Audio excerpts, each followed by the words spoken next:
దేవుని అతి పరిశుద్ధ నామానికి మహిమ కలుగును గాక. ఈ సందేశాలు ప్రతిరోజు వింటున్న మీ అందరికీ మన ప్రభువును మన రక్షణకర్త అయిన యేసుక్రీస్తు నామంలో లైఫ్ చర్చ్ వైజాగ్ నుంచి మీకు శుభం తెలియజేస్తూ ఉన్నాను. ఎలా ఉన్నారు? అంతా క్షేమంగా ఉన్నారు కదా? ఈరోజు దేవుడిస్తున్న వాగ్దానాన్ని మనం స్వతంత్రించుకుందాం. యెషయా గ్రంథం 54వ అధ్యాయం 10వ వచనాన్ని ప్రార్థన పూర్వకంగా వినవలసిందిగా మీకు మనవి చేస్తున్నాను. యెషయా గ్రంథం 54వ అధ్యాయం 10వ వచనం. పర్వతములు తొలగిపోయినను మెట్టలు తత్తరిల్లినను నా కృప నిన్ను విడిచిపోదు, సమాధాన విషయమైన నా నిబంధన తొలగిపోదు అని నీయందు జాలిపడు యెహోవా సెలవిచ్చుచున్నాడు. పర్వతములు తొలగిపోయిన మెట్టలు తత్తరిల్లిన నా కృప నిన్ను విడిచిపోదు, సమాధాన విషయమైన నా నిబంధన తొలగిపోదు అని అంటున్నాడు. అంత గొప్ప వాగ్దానం. ఆయన కృప విడివెను కృప. నిమిషం మాత్రం నేను విసర్జించదని కానీ గొప్ప వాత్సల్యంతో నీ పట్ల కృప చూపాను అని దేవుని వాక్యం మాట్లాడుతోంది. ఒకవేళ ఏదైనా విషయంలో మనం తప్పిపోయామా, ఆ క్షణంకు మాత్రమే దేవుడు మనల్ని విసర్జిస్తాడు, కానీ నిత్యమైన కృప, నిత్యమైన వాత్సల్యంతో ఆయన మన పట్ల కృప చూపుతున్నాడు. కృప అంటే దేనికి మనం అర్హత లేదో దానికి అర్హులుగా చేయడమే ఆయన కృప. ఆయన కృప విడవనిది, ఎడబాయినది. ఎందుకు మన పట్ల అంత కృప చూపుతున్నాడు? ఆయన మన పట్ల కృప చూపించడానికి ఏ కారణం ఉంది అని అంటే ఏ కారణం లేదు. అకారణంగా మనల్ని ప్రేమిస్తున్నాడు ఆయన. ఎందుకోసమో తెలుసా? ఆయన పోలికలో, ఆయన స్వరూపంలో జగత్పునాది వేయబడక మునిపే నేను ఏర్పాటు చేసుకున్నాడు కాబట్టి. మెట్టలు తత్తరిల్లిన, పర్వతములు తొలగిపోయినా నా కృప విడిచిపోదు అని అంటే అవి ఎప్పటికీ తొలగిపోవు. పర్వతాలు తొలగిపోతాయా? మెట్టలు కదులుతాయా? తత్తరిల్లుతాయా? అవి ఎప్పటికీ కదిలిపోవు. అంటే శాశ్వతమైన కృపతో మనం ప్రేమించే దేవుడు ఆయన. విడివెను కృప, ఎడబాయిన కృప ఆయన కృప. ఆయన కృపకు మనం పాత్రులను కాదు, కానీ ఆయన అపారమైన ప్రేమ చేత మన పట్ల ఆయన కృప చూపుతున్నాడు. పౌలు దేవుణ్ణి ఎవరైతే నమ్ముకున్నారో, యేసుక్రీస్తు ప్రభువారిని ఎవరైతే రక్షకుడుగా, ప్రభువుగా అంగీకరించారో వారందరికీ చాలా హింసించాడు ఆయన. రోమ ప్రభుత్వ అధికారం క్రింద పనిచేశాడు ఆయన. కాబట్టి ఎవరైతే యేసు ప్రభువుని అంగీకరించారో అందరినీ హింసించాడు ఆయన. కానీ ఒక దినాన దమస్కో పట్టణంలో వెళ్తున్నప్పుడు దేవుడు దర్శించినప్పుడు సంపూర్ణంగా తన జీవితాన్ని సమర్పించుకున్నాడు.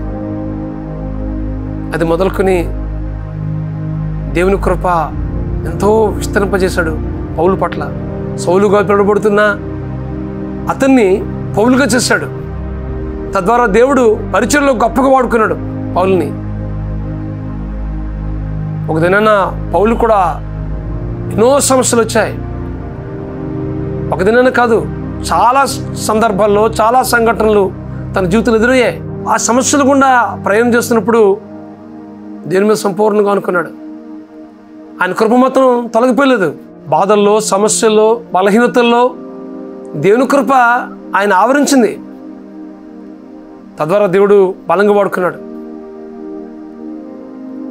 ఒక సందర్భంలో తన శరీరంలో ఒక ముళ్ళు ఉంది, ఒక అనారోగ్యం ఉంది. దాన్ని తొలగించు ప్రభు అని ముమ్మారు మోకాలని దేవుని సన్నిధిలో ప్రార్థన చేశాడు. అప్పుడు దేవుడు ఏమన్నాడో తెలుసా? పౌలు, నా కృప నీకు చాలు. సఫిషియంట్ గ్రేస్ అయింది. శాశ్వతమైన కృపను అని చూపించాడు. నా కృప నీకు చాలు పౌలు అండలోనే దేవుడు ఎంత కృప చూపించాడో పౌలు పట్ల మనం అవగాహన చేసుకోవచ్చు. నా బలహీనతల్లో నీ శక్తిని అనుగ్రహిస్తానన్నాడు. నువ్వు హెచ్చిపోకూడనట్లు ఇదిగో నీ శరీరంలో సాతాను దూతగా ఈ ముళ్ళుంచాను అంటున్నాడు. ఎంత గొప్ప అవగాహన!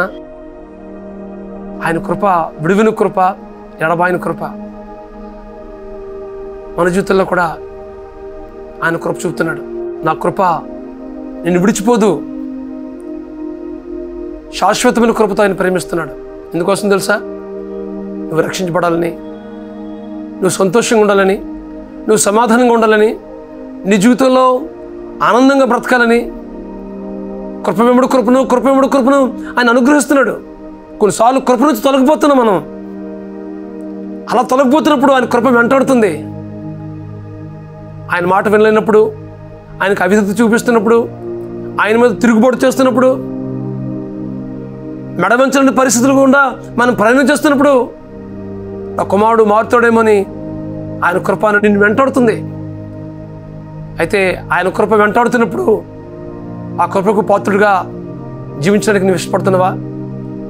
ఏ విషయంలో ఆయన కృప నుంచి తొలగిపోతున్నా? ఏ విషయంలో ఆయనకు ఆయాస్కరంగా జీవిస్తున్నా? ఏ విషయంలో ఆయనకి విరోధంగా బ్రతుకుతున్నా? ఆ విషయంలో దేవునితో సరిచేయబడదాం. ఇగో ప్రభువా, పలానా విషయంలో నీకు నేను దూరంగా ఉన్నాను ప్రభువా, పలానా విషయంలో నీకు ఆయాస్కరంగా జీవిస్తున్నాను ప్రభువా, నీ కృప నాకు కావాలి ప్రభువా. నేను ఆయన కృపను ఆశ్రయించినట్లయితే ఆయన కృపను నీ పట్ల విస్తరింపజేయడానికి దేవుడు ఇష్టపడుతున్నాడు. నా కృప నిన్ను విడిచిపోదు, నా కృప నీకు చాలు అంటున్నాడు. కాబట్టి ఈ మాటలు ఉంటున్న మీ జీవితాల్లో ఏ స్థితిలో ఉన్నప్పటికీ ఆ స్థితి అంతటినీ ప్రభు సన్నిధిలో విడిచిపడతాం.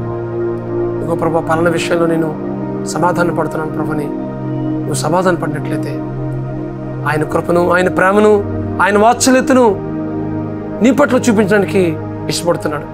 అటు కృప పరిశుద్ధాత్మ దేవుడు మీకు అనుగ్రహించి నడిపించిన దాక ప్రార్థన చేసుకుందాం.